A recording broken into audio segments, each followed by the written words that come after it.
कि मैंने आपको कुछ फोर्सेस के बारे में बताए थे, मतलब एंगुलर काइनेटिक्स हम पढ़ रहे थे, उसके बारे में बताया था मैंने बताया था इसेंट्रिक फोर्स, कपल फोर्स, ठीक है।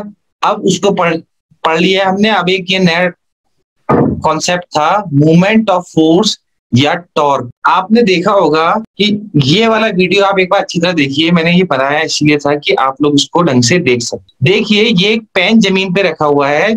इस पेन में यदि ये जो पेन है, यदि ये इसका सेंटर ऑफ मास है, यहाँ पर इस पेन का कहाँ है सेंटर ऑफ मास? यहाँ पर है सेंटर। अगर मैं यहाँ पर फोर्स लगाता हूं, एफ लगाया, तो ये तो हो गया सेंट्रिक फोर्स। कौन सा फोर्स है? Centric force.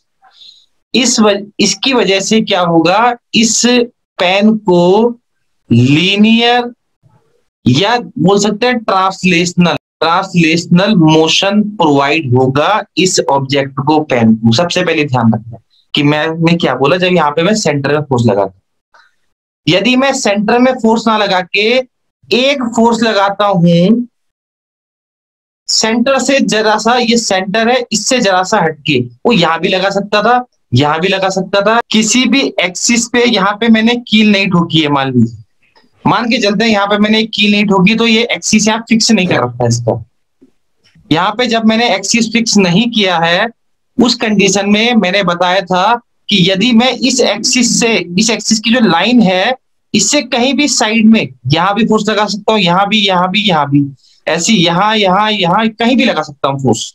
अगर मैं कहीं भी फोर्स लगाता हूँ, मान लीजिए ये एक्सिस था, मैंने यहां पर फोर्स लगाया, तो सबसे पहले तो जो मैंने एक्सिस के साइड से, सेंटर के साइड से फोर्स लगाया, और जो फोर्स सेंटर की लाइन को क्रॉस करता हुआ नहीं जा रहा है, यहां फोर्स लगाता तो क्रॉस करते हुए जाता, लेकिन ये वाला क्रॉस करते हुए नहीं जा रहा है, तो इसे बोलेंगे इसेंट्रिक फोर्स।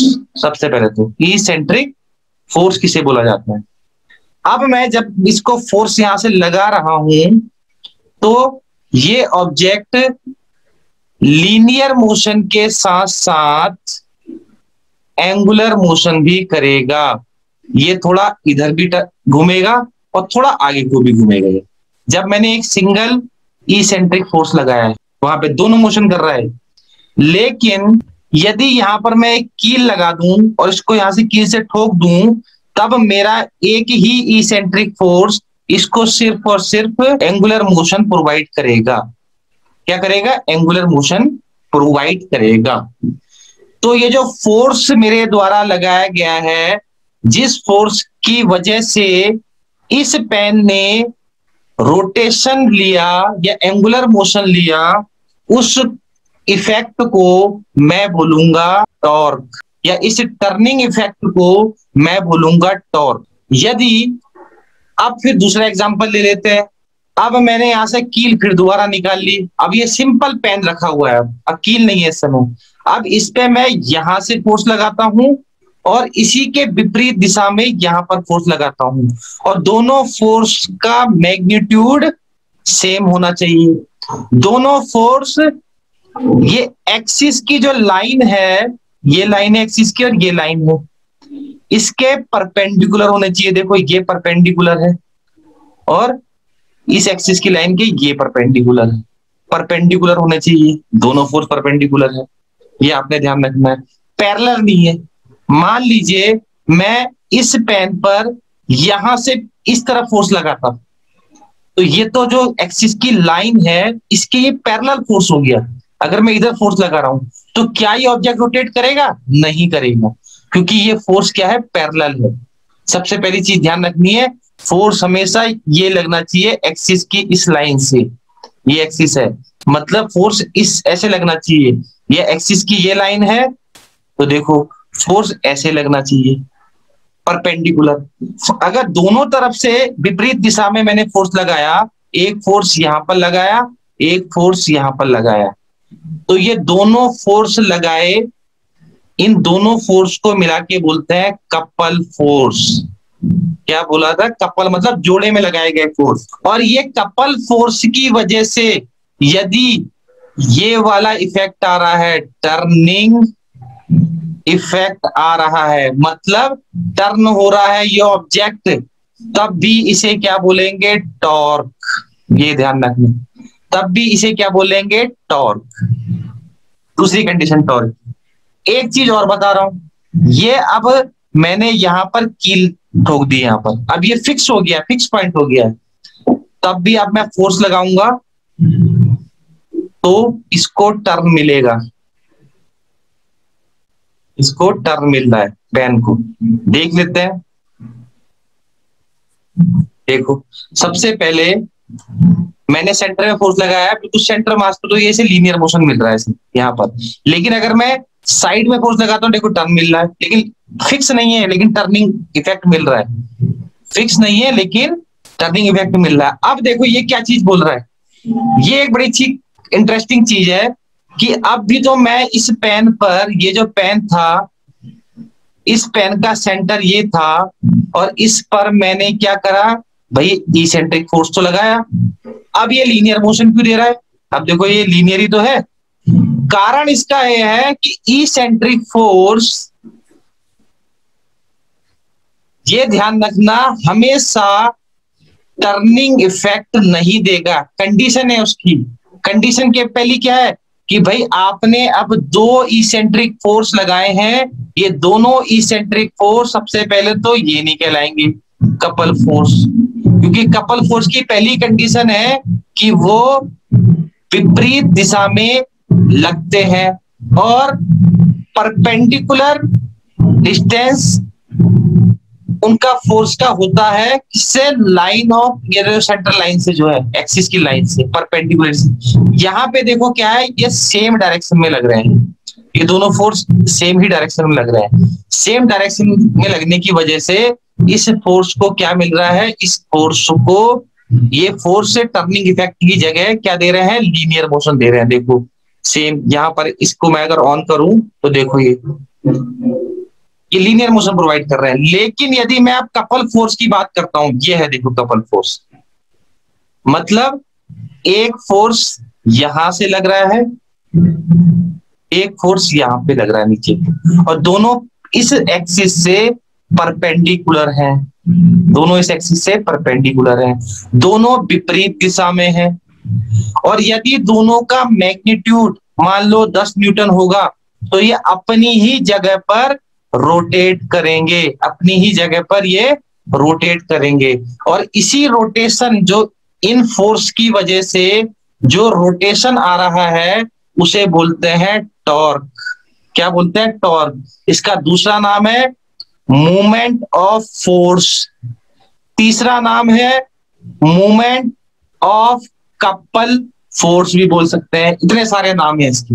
मैंने आपको बताया था लीनियर मोशन में किसी भी ऑब्जेक्ट को मोशन देने के लिए क्या चाहिए आपको? फोर्स। ऐसे ही एंगुलर मोशन में किसी भी ऑब्जेक्ट को एंगुलर मोशन देने के लिए, एंगुलर मोशन मतलब वेलोसिटी देने के लिए या एक्सीलरेशन देने के लिए आपको चाहिए होता है टर्निंग इफेक्ट, मतलब टॉर्क चाहिए होता है।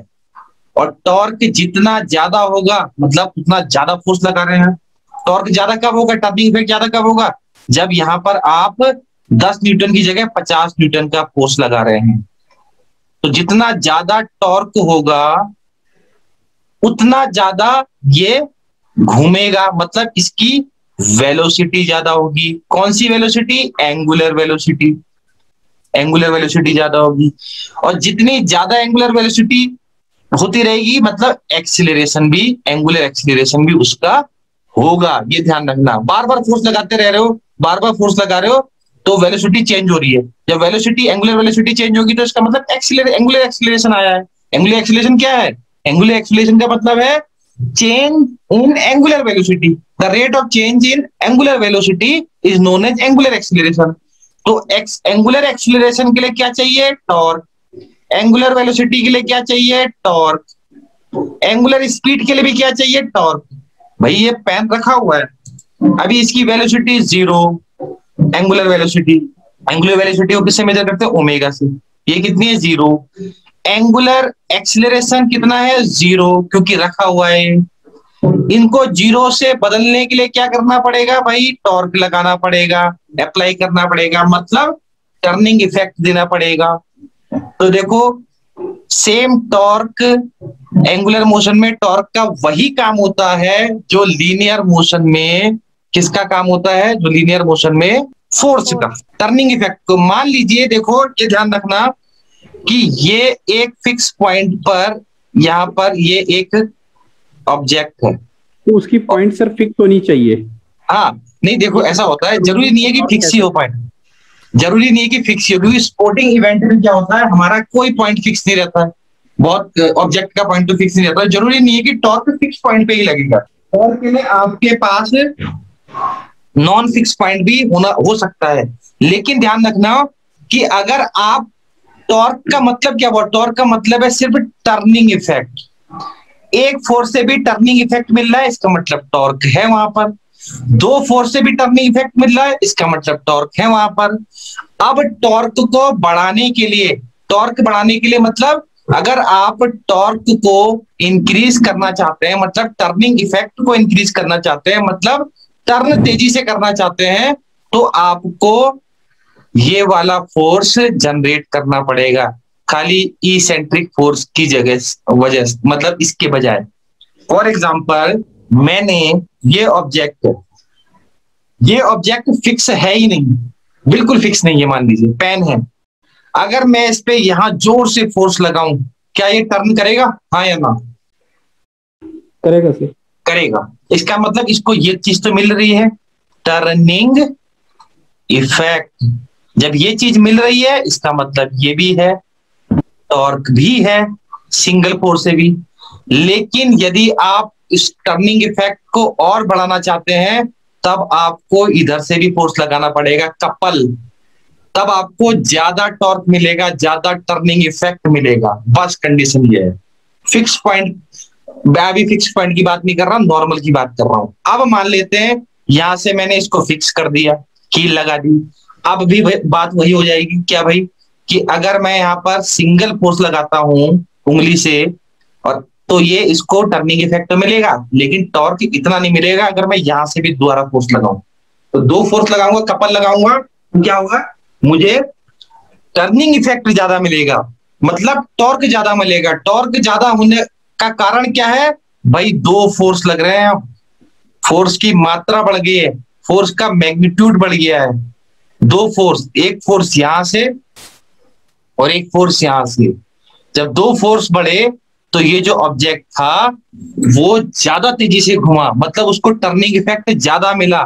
इस वजह से क्या हुआ, उसका टॉर्क भी ज्यादा बढ़ गया। देखो अब मैंने दोनों तरफ से फोर्स लगाया है तो उसको टर्निंग इफेक्ट ज्यादा मिल रहा है। ये देखिए दोनों तरफ से फोर्स, अभी मैं सिंगल तरफ से फोर्स लगा रहा था, अब मैंने दोनों तरफ से फोर्स लगाया, दोनों में देखो सिंगल से लगा रहा तब भी टर्निंग इफेक्ट मिल रहा है। देखो ये देखो मिल रहा है टर्निंग, टॉर्क है यहाँ पर। लेकिन टॉर्क की मात्रा को ज्यादा करने के लिए मैंने क्या करना पड़ेगा, इक्वल एंड अपोजिट फोर्स लगाने ही पड़ेंगे। ये देखो जिसे बोलते हैं कपल फोर्स, ये कपल फोर्स लग रहा है इस समय, वीडियो आपको दिख रहा है। ये एक मुझे आज एक इक्विपमेंट मिला, ये आपने देखा होगा, आपकी एब्डोमेन को, ये एब्डोमेन के लिए सबसे अच्छा है, उसकी फैट को डिक्रीज करने के लिए रोलर होता है, ऐसे आगे को चलता है यहाँ पे।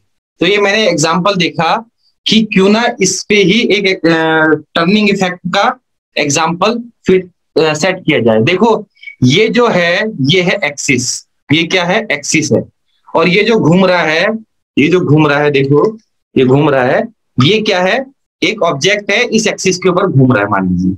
अब देखो मैंने इस एक्सिस में फिक्स है, ये इस एक्सिस में फिक्स है। अब देखो मैं फोर्स ऐसे लगा रहा हूं तो ये परपेंडिकुलर फोर्स है, मैं अगर फोर्स इस पे ऐसे लगाता, ऐसे ऐसे फोर्स लगाता, क्या ये टर्न करता, नहीं करता टर्न। डिपेंड करता, देखो कि लाइन ऑफ फोर्स कहां पर है, लाइन ऑफ फोर्स ये है वहां पर, या लाइन ऑफ फोर्स ये है, ये भी देखना है यहाँ पर। सबसे मेन चीज होता है आपकी फोर्स की लाइन, मतलब किस डायरेक्शन में फोर्स लग रहा है। मान लीजिए ये है, ऐसे ऐसे एग्जांपल देख लेते हैं। तो मैंने फोर्स लगाया, तभी इसको देखो क्या मिल रहा है, इस समय इसकी वेलोसिटी 0, एक्सीलरेशन 0।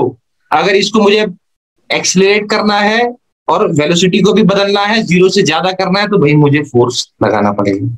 अब मान लीजिए ये ऑब्जेक्ट है, ये अगर ऐसे घूम रहा है, ऐसे घूम रहा है, तो ये एंटी क्लॉक वाइज डायरेक्शन में घूम रहा है। आप ऐसे देख लो उसको, ठीक हो। ये ऐसे घूम रहा है, इसका मतलब ये एंटी क्लॉक वाइज डायरेक्शन में घूम रहा है। ये ऐसे घूम रहा है, इसका मतलब ये क्लॉक वाइज डायरेक्शन में घूम रहा है। तो ये ध्यान रखना, हमेशा एंगुलर मोशन में जो भी मोशन एंटी क्लॉकवाइज होता है उसको बोलते हैं पॉजिटिव, उसको हमेशा पॉजिटिव माना जाता है। और जो क्लॉकवाइज डायरेक्शन में घूमता है उसको निगेटिव माना जाता है। अब जैसे ये ऐसे घूम रहा है, तो भाई इसका डायरेक्शन क्या होगा? डायरेक्शन ये नहीं होगा। डायरेक्शन मैंने बताया था right hand thumb rule. Same देखो, ये ऐसे ही घूम रहा है ना, तो राइट हैंड कहाँ घूम रहा है? ये देखो राइट, इधर ही घूम रहा है ना, तो ये मेरा अंगूठा कहाँ जा रहा है? बाहर की तरफ। तो ये इसका डायरेक्शन होगा कि एक्सिस जो है इससे बाहर की तरफ, ये जो डंडा है, ये वाला डंडा जो है, इससे बाहर की तरफ जो मेरा एक्सिस जा रहा है वो डायरेक्शन हुआ एंटी क्लॉक। अगर घूम रहा है ये, आपकी वीडियो में भी एंटी क्लॉक घूम रहा है? क्लॉकवाइज है सर। क्लॉकवाइज है जी। क्योंकि वीडियो में मिरर इमेज भी बन सकती है ना, क्योंकि मैं एंटी क्लॉकवाइज घुमा रहा हूं, तो आपको ये क्लॉकवाइज अगर दिख रहा है, ये मुझे नहीं पता कैसा दिख रहा है। अब ये क्या दिख रहा है आपको, क्लॉकवाइज या एंटी क्लॉकवाइज? Anti clockwise. हाँ, तो इसका मतलब मैं अगर यहाँ क्लॉकवाइज घुमा रहा हूँ उसे, तो आपको एंटी क्लॉकवाइज दिख रहा होगा, ठीक है। तो सेम इसमें राइट हैंड थंब रूल लगता है। अब मेरा ये राइट हैंड ही दिख रहा है या आपको लेफ्ट हैंड दिख रहा है? Right sir, right. आपका राइट ही शो हो रहा है। अच्छा, तो मान लो कि जैसे ये है, ये क्या है? ये एंटी क्लॉकवाइज है। अब मैं इसमें राइट हैंड थंब रूल ये लगाऊंगा, देखिए ये ऐसे तो घूम रहा है, ये ऐसे घूम रहा है, ये देखो ऐसे घूम रहा है, और ये जो मेरा उंगली है ये मोशन बता रहा है, और ये अंगूठा मेरा बाहर की तरफ है। इसका मतलब क्या है? ये इसका डायरेक्शन हो गया। मोशन ऐसे हो रहा है एंटी क्लॉक, और इस राइट हैंड थंब रूल से डायरेक्शन वहां पर हो गया बाहर की तरफ। अगर ये ऐसे घूमता तो क्लॉकवाइज, तब मैं ऐसे मोशन करता, मतलब ये वाला, क्योंकि ऐसे घूम रहा है, तब मेरा अंदर की तरफ क्या होता? एक्सिस के अंदर की तरफ मेरा क्या होता? डायरेक्शन होता, क्योंकि मेरा ये राइट हैंड थंब रूल किधर को जा रहा है, सेम ऐसा। देखो धीरे, ये अभी घूम रहा है, ये घूम रहा है, देखो। अब मैं ज्यादा फोर्स लगाऊंगा, और फोर्स, तो इसका मतलब मैं टॉर्क ज्यादा लगा रहा हूँ। जब टॉर्क ज्यादा लगा रहा हूँ तो वो ज्यादा घूम रहा है, उसको टर्निंग इफेक्ट ज्यादा मिलता है। यही जो मैंने आपको बताया, इसे ही टॉर्क बोला जाता है। और टॉर्क की अगर मेन डेफिनेशन क्या होगा, पर्टिकुलर देखो लिख भी रखा है, the turning effect of a couple is called torque. तो इसकी मैकेनिकल डेफिनेशन क्या बोल रखी है? The turning effect of a couple is called torque, और मूवमेंट ऑफ द कपल या मूवमेंट ऑफ द फोर्स भी बोल सकते हैं। अगर इसको टॉर्क की हम कैलकुलेशन करेंगे तो उस कैलकुलेशन में हम मूवमेंट ऑफ फोर्स बोलते हैं, मतलब पर्टिकुलर मूवमेंट, इसलिए मूवमेंट ऑफ फोर्स भी बोलते हैं। तो मूवमेंट क्या हुआ? मूवमेंट मतलब आप, अगर हम बोल सकते हैं टॉर्क को ये टाउ से मेजर करते हैं। किससे करते हैं? टाउ, ये टाउ का सिंबल है। Tau is equal to force, जो फोर्स आपने लगाई थी eccentric force, multiply by movement arm. अब ये भाई मूवमेंट आर्म क्या होता है? सबसे पहले तो ये चीजें देखिए। मान लीजिए ये आपने, वही पेन का एग्जांपल ले रहा हूं, सेम मान लीजिए ये यहाँ पर इसका सेंटर ऑफ मास है, कहां पर? यहाँ पर मान लेते हैं। तो इसको मुझे अगर इस डायरेक्शन में घुमाना है, ऐसे घुमाना है इसको, तो मुझे यहां से एक इसेंट्रिक फोर्स, यहां से इसेंट्रिक फोर्स लगाना पड़ेगा। जब लगाऊंगा फोर्स तो ये ऐसे घूमेगा। तो सबसे पहले तो ये जो फोर्स है, ये तो भाई ये फोर्स हो गए जो लगाए गए फोर्स है। अब ये मूवमेंट आर्म क्या होता है? देखो ये एक्सिस है, एक्सिस से और line of action of force, इनके जो बीच का डिस्टेंस होता है वो क्या कहलाता है? इसको नॉर्मली मूवमेंट आर्म या फोर्स आर्म। नॉर्मली ये ध्यान रखना, ये जो डिस्टेंस है ये क्या कहलाएगा? या तो इसको मूवमेंट आर्म बोलते हैं, या इसका नॉर्मल नाम क्या है?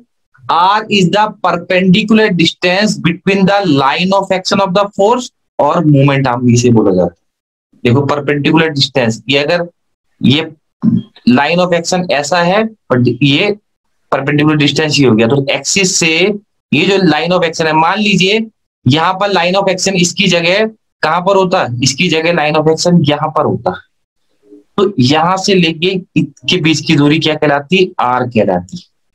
कि भाई यहां से ये आपका ये एक्सिस ये है, फोर्स आपने यहां पर लगाया, तो इसके और इसके बीच का डिस्टेंस जितना हुआ उसे क्या बोलेंगे, मूवमेंट आर्म या फोर्स आर्म। लेकिन इस मूवमेंट आर्म और फोर्स आर्म में थोड़ा सा डिफरेंस क्या है वो मैं आपको बता देता हूँ कि एक्चुअल में डिफरेंस क्या है। पहली मैं आपको बता रहा हूं, यहाँ पे दो चीज बना के दे रहा हूं, अभी आपको डिफरेंस पता चलेगा। इसमें दो शब्द आते हैं, मूवमेंट आर्म, एक फोर्स मैंने यहां लगाया, एक फोर्स मैंने यहां लगाया। तो यहां से लेके यहां तक का पूरा जो डिस्टेंस है, क्योंकि फोर्स यहां से लेके यहां तक का दो फोर्स लगे थे ना, इसका पूरा जो डिस्टेंस है उसे आर बोलते हैं। और वैसे उसे क्या बोलते हैं, इस पूरे डिस्टेंस को यहां से लेके यहां तक इसे बोलते हैं फोर्स आर्म। क्या बोलते हैं, फोर्स आर्म, क्योंकि भाई फोर्स यहां पे भी लगा है यहां पे भी लगा है, इस पूरे को बोल देते हैं फोर्स आर्म। और एक दूसरा एग्जांपल देख सकते हैं भाई, इस ये दीवार पे यहाँ पे मैंने एक्सिस बना रखा है, यहाँ पे कील लगा दी है, यहाँ पे कील लगा दी है। अब मैंने इसको घुमाने के लिए, ऐसे घुमाने के लिए इसको यहाँ फोर्स लगाया, तो यहां से लेके यहां तक का डिस्टेंस इसको बोल देते हैं मूवमेंट आर्म।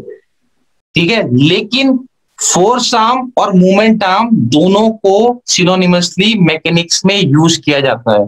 फोर्स आर्म और मूवमेंट आर्म को दोनों ही सिनोनिमस ने या के रूप में या और के रूप में इसको डिनोट किया जाता है। या तो इसे फोर्स आर्म बोलेंगे, या इसे मूवमेंट आर्म बोलेंगे, या इसे ये बोलेंगे, क्या बोलेंगे, perpendicular distance between the line of action of the forces. Line of action of the forces क्यों बोला है, कि भाई कंडीशन है, मान लीजिए यहां पर एक्सिस है, तो भाई यहां पे दो टाइप के फोर्स लग सकते हैं, यहां पे दो फोर्स लग सकते हैं। तो ये पूरा डिस्टेंस जो हुआ ये भी कहला सकता है क्या, या तो इसको आधा आधा तोड़ दो यहां से और यहीं से इसका डिस्टेंस, बात तो एक ही हुई। इसको मैंने पूरा एक जैसा लिख दिया, अगर इसको मैं आधा तोड़ता तो यहां से लेके यहां तक का डिस्टेंस आर, यहां से लेके यहां तक का डिस्टेंस आर, तो ये दोनों आर एक ही लाइन के दो, तो इसको हमने दोनों को जोड़ दिया एक्स से, तो ये दोनों मिला के आर हो गए, जिसे बोलते हैं मूवमेंट आर्म या फोर्स आर्म भी बोल सकते हैं, क्योंकि फोर्स लग रहा है यहाँ। किसी ऑब्जेक्ट का जितना ज्यादा मूवमेंट आर्म होगा, भाई यहां से लेके ज्यादा मूवमेंट आर्म है, डिस्टेंस मान लो 2 मीटर है, और दूसरा ऑब्जेक्ट है, इसका मूवमेंट आर्म देखो, यहां फोर्स लगाया आपने, यहां फोर्स लगाया, तो मूवमेंट आर्म कितना हो गया, यहां से लेके मूवमेंट आर्म यहां तक के बीच का, ये कितना हो गया, 1 मीटर मान के चलो। तो भाई टर्निंग इफेक्ट इसको ज्यादा मिलेगा या इसको ज्यादा मिलेगा, पहले बताओ, ऊपर वाले को मिलेगा या नीचे वाले, ऊपर वाले को। ऊपर वाले। क्यों भाई, इसका मतलब टर्निंग इफेक्ट मतलब टॉर्क, टॉर्क ज्यादा किसका होगा भाई, जिसका मूवमेंट आर्म मतलब आर, जिसका आर ज्यादा होगा। सबसे पहले तो ये आर देखो, यहाँ आर ज्यादा है, यहाँ आर कम है, तो जिसका आर ज्यादा होगा उसको टर्निंग इफेक्ट ज्यादा मिलेगा, मतलब टर्निंग इफेक्ट ज्यादा मिलेगा उसे, जिसका आर ज्यादा है तो उसको ज्यादा एंगुलर मोशन मिलेगा। दूसरा फोर्स, ये भी भाई, ये भी ध्यान रखना कि फोर्स क्या है भाई, भाई ये तो ऑब्वियस सी बात है भाई, ज्यादा फोर्स लगाओगे आप, ज्यादा फोर्स लगाओगे तो ज्यादा टर्निंग इफेक्ट मिलेगा। मान लो यहाँ पे 10 न्यूटन का फोर्स लगाया, तो भाई क्या होगा, उसको ज्यादा टर्न मिलेगा। अब यहीं पे हम 5 न्यूटन का फोर्स लगा देते हैं, तो भाई कम टर्निंग इफेक्ट मिलेगा। तो जो टॉर्क है वो किस पे डिपेंड करता है, फोर्स पे और मूवमेंट आर्म पे। क्या है, रिंच है, नट खुलने वाला, तो इसका एक्सिस यहां पर होगा भाई। अब इस नट को टर्निंग इफेक्ट देने के लिए इस रिंच को आप यहां फोर्स लगाएंगे या यहां फोर्स लगाएंगे, ज्यादा एंड पॉइंट पे लगाएंगे, एंड पॉइंट पे लगाएंगे। इसका मतलब आपने क्या करा आपने, ये बढ़ा दिया, आर बढ़ा दिया, फोर्स आपने आर बढ़ा दिया। अब फोर्स चाहे नीचे लगाओ चाहे ऊपर लगाओ, वो आपके ऊपर है कि नट खुलता किधर है। वो अगर नट एंटी क्लॉकवाइज खुलेगा तो ऊपर को लगाएंगे, क्लॉकवाइज खुलेगा तो नीचे को लगाएंगे। अरे ठीक है, ये इस पे डिपेंड करता है वहां पे। तो आपने क्या करा, मूवमेंट आर्म, मतलब आपने यहाँ पर 10 न्यूटन का फोर्स लगाया नीचे की तरफ इस नट को खोलने के लिए, और अब आप यहां से फोर्स लगा रहे हो तो 10 ही न्यूटन का फोर्स लगाओगे तो टर्निंग इफेक्ट नहीं मिलेगा, वो नट नहीं खुल पाएगा, क्योंकि आपको यहीं पे 10 न्यूटन का लगाने पे आपने आराम से क्या करा, टर्निंग इफेक्ट मिला, उस रेंज को खोल दिया। अब एक चीज और है कि इन दो चीजों पे तो भाई आपका टॉर्क डिपेंड करता ही करता है, एक और चीज है जिसपे टॉर्क डिपेंड करता है। अब वो चीज क्या है, मेन है, उसी चीज को बोलते हैं line of action of the force. Force किस डायरेक्शन में लगा रहे हो। अगर मैं इसको खोलने के लिए, टर्न देने के लिए मैं फोर्स इधर की तरफ लगाता हूं, मतलब खींचता हूं उसे पीछे, तो क्या टर्निंग इफेक्ट मिलेगा, क्या टॉर्क मिलेगा। No sir. टॉर्क मतलब बिल्कुल जीरो होगा इस कंडीशन में, अगर मैं पीछे की तरफ फोर्स लगाता हूं। अब दूसरी कंडीशन, यदि मैं इस तरफ फोर्स लगाता हूं, क्या टॉर्क मिलेगा। No sir. नहीं मिलेगा, इसका मतलब लाइन ऑफ एक्शन देखनी है। अब दूसरी चीज, अगर मैं इस तरफ फोर्स लगाता हूं, क्या टॉर्क मिलेगा। हाँ जी।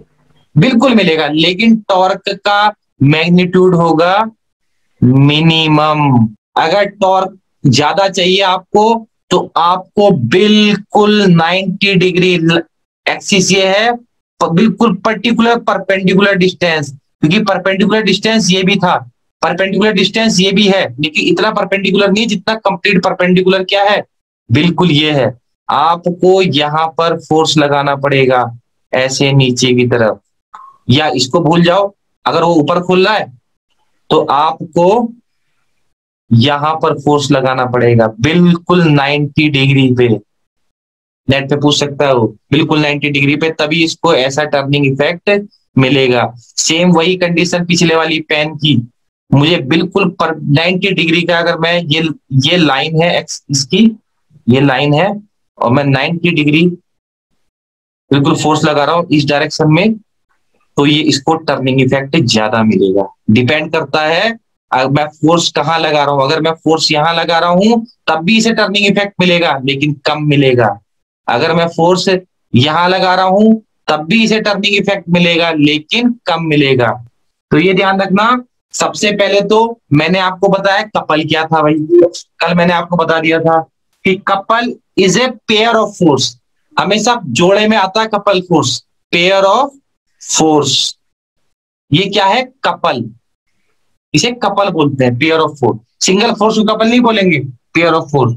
और कपल फोर्स तभी माना जाएगा, कल भी बताया था मैंने, जब भाई ये जो दो पेयर है फोर्स के, ये जो दो पेयर है फोर्स के, एक तो ये अपोजिट डायरेक्शन में हो, पहली कंडीशन कपल फोर्स के लिए अपोजिट डायरेक्शन में हो। दूसरा, इन दोनों फोर्सों का मैग्नीट्यूड भी इक्वल हो। तीसरा, ये फोर्स हमेशा एक्सिस से जो लाइन खींच रहे हैं उसके परपेंडिकुलर लगा हो, तभी ये कपल फोर्स कहलाएगा। कपल फोर्स की मतलब मैं आपको बता रहा, एक्चुअल में क्या होता है कपल फोर्स। जब भी कपल फोर्स लगता है और ये कंडीशन पूरी करता है, अपोजिट डायरेक्शन से मैग्नीट्यूड, ठीक है, इक्वल फोर्स, तब ऑब्जेक्ट को ये वाला मोशन मिलता है।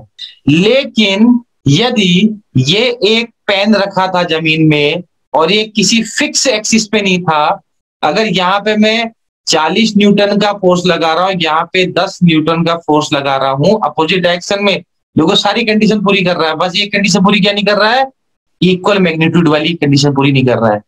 तो ये ऑब्जेक्ट कपल फोर्स होने के बाद भी, बावजूद भी ये वाला मोशन तो करेगा, लेकिन थोड़ा ट्रांसलेशनल मोशन भी देगा, मतलब लीनियर मोशन में भी जाएगा, क्योंकि मैग्नीट्यूड इक्वल नहीं है। यहां से ज्यादा फोर्स लग रहा है तो ये इस तरफ थोड़ा सा ट्रांसलेशन मोशन भी लेगा और रोटेशन भी इसी तरफ करेगा। मैक्सिमम टॉर्क कब होता है भाई? कब होता है? सबसे पहली कंडीशन, जब आर मतलब ये परपेंडिकुलर डिस्टेंस पर, ये जो आर है और ये जो फोर्स है ये परपेंडिकुलर हो एक दूसरे के। ये परपेंडिकुलर, पैरेलल क्या होता है? ये और ये यहाँ पे पैरेलल, फोर्स पीछे की तरफ लग रहा है और ये एक्सिस है और ये ऑब्जेक्ट मान लो, तो ये पैरेलल हो गया। पैरेलल मतलब ये है पैरेलल, परपेंडिकुलर मतलब ये है ऊपर वहां पे, या नीचे को भी हो सकता है, परपेंडिकुलर ऊपर भी हो सकता है नीचे भी हो सकता है, क्योंकि इसका लाइन ये है, इनकी लाइन ऊपर नीचे है। तो मैंने बताया अमाउंट ऑफ टर्निंग मतलब टॉर्क, मतलब क्या हुआ? टॉर्क जो हुआ वो उसको कौन कौन से फैक्टर प्रभावित करते हैं, नेट में ये भी पूछ देगा। टॉर्क को प्रभावित करने वाले फैक्टर नहीं है आया, torque amount of turning effect को प्रभावित करने वाले फैक्टर ये भी नहीं पूछा। क्या पूछ देगा वो? मूवमेंट ऑफ कपल फोर्स उसको प्रभावित करने वाले फैक्टर वो भी नहीं पूछा। वो क्या पूछेगा? मूवमेंट ऑफ फोर्स उसको प्रभावित करने वाले फैक्टर। सारे नाम एक ही है, सबके नाम आपको पता होने चाहिए। सबसे पहले मैंने बताया आपको कौन कौन से फैक्टर जो प्रभावित करते हैं। सबसे पहला अभी बताया था मैंने, क्या ये टर्निंग इफेक्ट को प्रभावित करेगा? क्या लिखा है मैंने? Yes sir. कितनी फोर्स लगी टर्निंग इफेक्ट को प्रभावित करेगा। कितना फोर्स लगा रहे हो, ज्यादा कम, उसको भी आपकी टर्निंग को प्रभावित करेगा। उसके बाद कहां पर फोर्स लगी, कहां पर फोर्स लगी भाई, कहां पर फोर्स लगी? एक तो कितनी है, कहां पर, यहां फोर्स लगा रहे हो, यहां फोर्स लगा रहे हो, यहां फोर्स लगा रहे हो, या यहां फोर्स लगा रहे हो कोने में, कहां पर फोर्स लगा रहे हो? इससे भी line of action of the force, place of the force भी बोल सकते हैं। तीसरा भाई कितनी हो गई, कहां हो गई, किस एंगल पर फोर्स लगा रहे हो भाई। इसी पर टर्निंग मैंने भी बताया था, एंगल 90 डिग्री एंगल, या ऐसे लगाओगे भाई 90 से थोड़ा ये ज्यादा हो गया, तो कितना एंगल, ये ध्यान रखना कि ये सेंटर है, ये परपेंडिकुलर, ये यहाँ पे लाइन किसकी है? आर है। अब एक तो मैंने ये लगाया फोर्स, ऐसे लगाया, तो इसका एंगल क्या बना? एक मैंने ये लगाया फोर्स, इसका एंगल क्या बना? एक मैंने बिल्कुल सीधा लगाया फोर्स, इसका एंगल क्या बना? तो ये 90 है, ये लाइन ऑफ एक्शन जा रही है, या तो इधर जाओ या इधर जाओ, तो देखो उस पर डिपेंड करता है कि 90 डिग्री पे अगर आपका एग्जैक्ट फोर्स अप्लाई हो रहा है किस एंगल पे, तो सबसे ज्यादा टर्निंग इफेक्ट होगा। क्योंकि 90 डिग्री जो होता है, ये जो 90 डिग्री होता है भाई, ये बिल्कुल सीधा, ये एग्जैक्ट परपेंडिकुलर एंगल है इसका, बिल्कुल एग्जैक्ट परपेंडिकुलर एंगल है 90 डिग्री, इसलिए 90 डिग्री भी बोल देते हैं। तो इस पे डिपेंड करता है भाई क्या, आपका अमाउंट ऑफ टर्निंग या टॉर्क की मात्रा या टॉर्क का अमाउंट, इस पे डिपेंड करता है। इसके अलावा भाई देखो कहां पर फोर्स लगी, ये क्यों बोल रहा है भाई? वही आर, आर जितना बड़ा होगा, एक तो आर है यहाँ पर अगर हम यहाँ फोर्स लगा रहे हैं, एक आर है यहाँ पर क्योंकि हम यहाँ फोर्स लगा रहे हैं, तो आर भाई जितना ज्यादा बड़ा होगा उतना टॉर्क ज्यादा होगा। इसलिए तो बोल रहे हैं torque is equal to F into R, मतलब torque is directly proportional to the force and torque is directly proportional to the R. ये भी ध्यान रखना है, जितना ज्यादा आर होगा उतना आप कम फोर्स लगा के भी क्या कर लेंगे भाई, टर्निंग इफेक्ट प्रोवाइड कर सकते हैं ऑब्जेक्ट को। अब ये जो टॉर्क है वो वेक्टर क्वांटिटी होती है और इसका जो यूनिट है, फोर्स मतलब न्यूटन और मोमेंट आर्म मतलब मीटर, तो न्यूटन मीटर जो है टॉर्क की यूनिट कहलाएगी। इस फॉर्मूले से हम ये यूनिट निकाल सकते हैं और ये वेक्टर क्वांटिटी होती है।